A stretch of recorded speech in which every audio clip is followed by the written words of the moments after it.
अमरावती जिल्ह्यात उष्णतेची लाट अधिक तीव्र होत चालली आहे.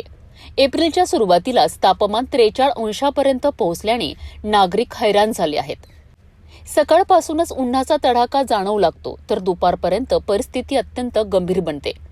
गरम वाऱ्यांच्या झळा, वृद्ध नागरिक आणि मजूर वर्गाला सर्वाधिक त्रास सहन करावा लागतोय. बांधकाम मजूर, रस्त्यावर काम करणारे कामगार आणि फेरीवाले यांना उन्हात काम करताना मोठ्या अडचणींचा सामना करावा लागतोय.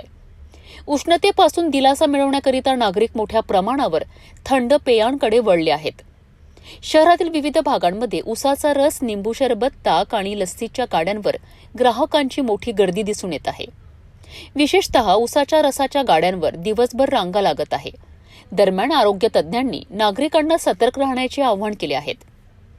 उष्माघाताचा धोका वाढत असल्याने दुपारी 12 ते 4 या वेळेत बाहेर पडणे टाळावे, भरपूर पाणी प्यावे, डोक्यावर टोपी किंवा कापड वापरावे आणि हलका आहार घ्यावा असे सांगण्यात आले आहेत.